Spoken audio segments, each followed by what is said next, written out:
Good morning. Thank you for the opportunity. I'll go to the technology person again. I'm a tech person myself, and my question is more of, for entrepreneurs like us, there's a lot of inclusion in the front end of technology, but in the back end, we always find ourselves pushing data to be hosted outside of Africa. That's when you go to the Amazons, the Google Firebase, and the Apple Cloud Services as well. And the reason being is that the cost is usually kind of high for us to be hosting all these back-end technologies within the services that are currently in Africa. Usually it's either a monopoly of the service or the cost is really high. So where do you see the inclusion in that aspect of technology, and how you see the future of the cost being brought down for entrepreneurs in the tech sector to be able to work with the centers in Africa that's available?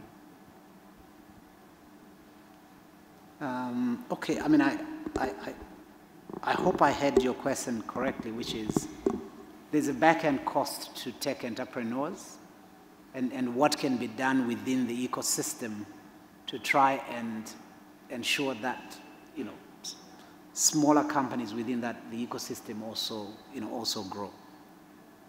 I think if you look at where it's been done well, you look at Silicon Valley, you look at what the UAE is doing, you look at France, it's really about building an ecosystem that starts with the enabling infrastructure. And the enabling infrastructure, there's the digital infrastructure, there's the financing system, making sure that there's a financial system that actually recognizes that ideas have value and ideas can be funded. So for me, it's really de-risking the journey of the entrepreneur. If we solve the cost of access, if we solve your access to power, if we solve your access to finance, if we solve your access to skills in terms of accessing global training opportunities, and we then create, as we have done, mentorship programs where we take under our wing smaller companies to become part of either the supply chain. I think that this is one way. There are others, as Singapore has done or Malaysia. But for Africa, I think this is probably what's missing in most countries, is the recognition that you really have to build an ecosystem for success. It's all very well to stand up and say we're encouraging, young people to, to start a business and and they will succeed. If they only get financing, they will fail. If they only get access to the internet, they will fail. It's really about the whole ecosystem working together. Is what will drive success for you. Thank you very much. So. A last remark from if my colleague permit, I'm just going to jump in what Hardy just said, that mixing the key criteria is essential. Access, the cost, the power, also the finance. But there's one segment that needs to be added in that important laundry list, which is coherent regulation support. I think that's where there are some gaps, and we need to be intellectually honest to recognize it, because the pace of the private sector is different from the pace of the government. The pace of the youth is not the pace of these white beards. So we need to just accept that if we self-analyze what occurred the last 30 years, we've missed a chance of leapfrogging at that level. There was a point of time, all of us, we saw the arrival of GSM and how it disrupted what is called today tech.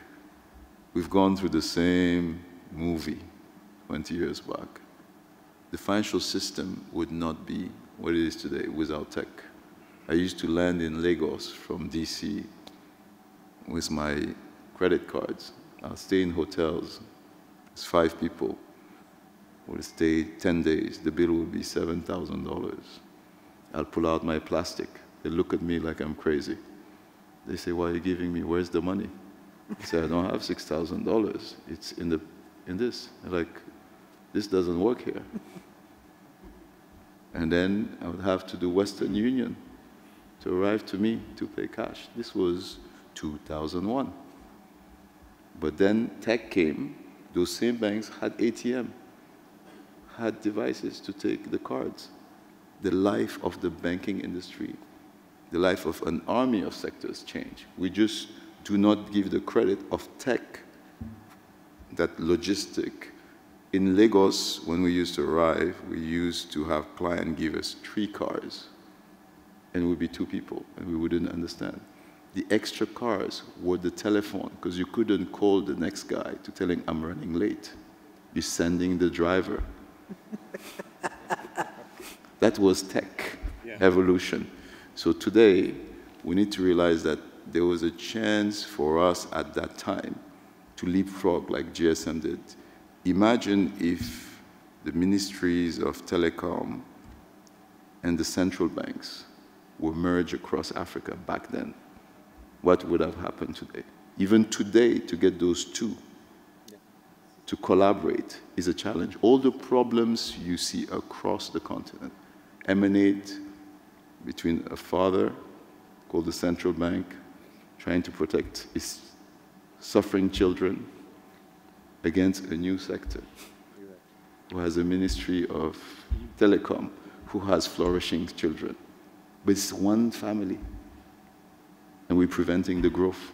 Yeah. I think there's that one chapter that we need to face as adults and say we don't need to copy from the Western market to find a solution.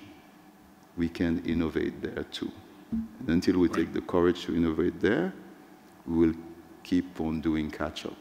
And it is fantastic to go from 23 years to 2 days or 3 days like we're doing.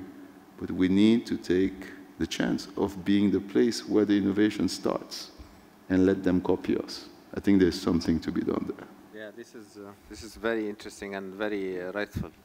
Mr. Tariq, maybe the last comments? Okay. Well, I won't be adding much of what my colleagues has added, but again, the efforts being envisioned by Liquid to drop the price for connectivity and the work within the power would help really in getting the prices down for the hosting on like the Amazon, the Googles, and the likes. So be very competitive on the continent side. So right now, they came as Amazon and Google, when they offered you a service, they offer something very competitive because the price that they having as the power cost and the communication cost and everything is very less than what we have in the continent. But I think with this kind of effort and a lot of technology being prevailing in different cities, the price would get down and we'll be able to provide very competitive offering for hosting and cloud services from the continent within. And actually, I'm talking to Googles and the Amazons, and most of them are really putting Africa, that they are considering putting their investment here.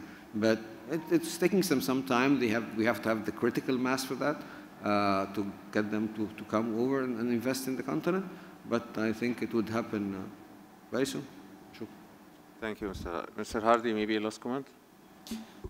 Really just to thank everyone for coming. I think I would be remiss if I don't spend just a few seconds to thank the Africa Export-Import Bank.